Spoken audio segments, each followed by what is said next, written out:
Aku adalah Pangeran Trunojoyo. Aku merupakan tokoh populer di Madura dan sebagian daerah di Jawa Timur. Namaku melegenda setelah keberanianku melakukan pemberontakan terhadap Kesultanan Mataram yang bersekutu dengan VOC Belanda. Ini bukan gambarku yang asli. Ini hanyalah hasil teknologi yang diambil dari lukisanku, karya Zamawi Imron.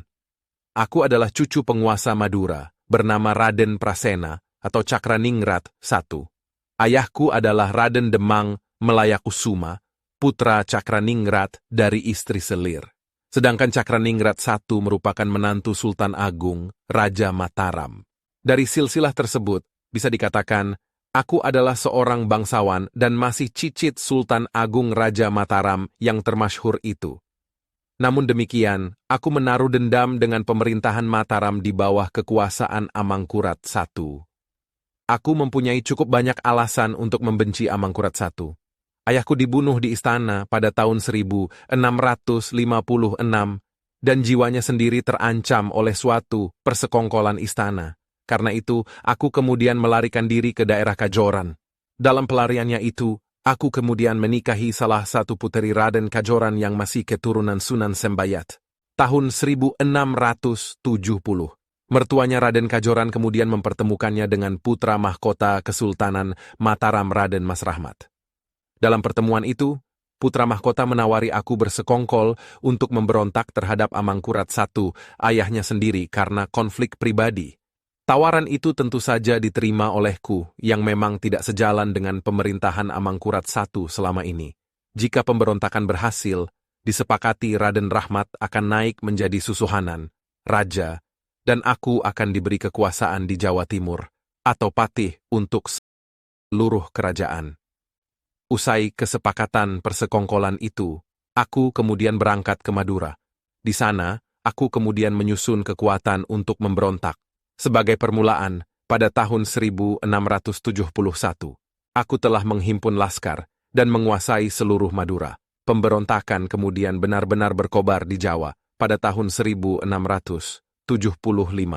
Kaum pemberontak di bawah, aku yang terdiri dari Laskar Madura dan Makassar, masuk Jawa dan selanjutnya menguasai Surabaya.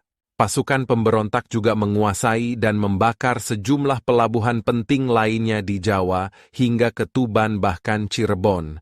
Keberhasilan pemberontakan itu tak lepas dari dukungan sejumlah penguasa daerah setempat, khususnya dari Surabaya pada awal-awal masuk ke Jawa. Meskipun demikian, ada pula penguasa daerah yang masih mengikrarkan kesetiaan kepada Kesultanan Mataram saat itu. Akibatnya sikap para penguasa daerah menjadi terpecah antara tetap setia kepada Mataram atau mendukung pemberontakanku. Pemberontakanku kian lama semakin masif. Tak hanya di wilayah pesisir Jawa Timur, tapi juga sudah mulai memasuki pesisir barat dan pedalaman. Sehingga pada tahun 1676, aku memproklamasikan diri dengan gelar Panembahan Maduretna Panatagama. Setahun kemudian, pemberontakan mencapai puncaknya. Istana Pleret diserang dan dikuasai pasukanku. Amangkurat I harus meninggalkan istana dan lari menyelamatkan diri ke arah barat laut bersama putra mahkota. Dalam pelarian itu, Amangkurat jatuh sakit dan kemudian meninggal pada tanggal 13 Juli 1677. Jenazahnya kemudian dimakamkan di Tegalwangi atau Tegalarum, selatan Tegal. Putra mahkota yang awalnya bersekongkol denganku lalu risau dengan pemberontakan tersebut. Selama masa pelariannya itu, Raden Mas Rahmat kemudian naik tahta dan bergelar Amangkurat II menggantikan tahta ayahnya.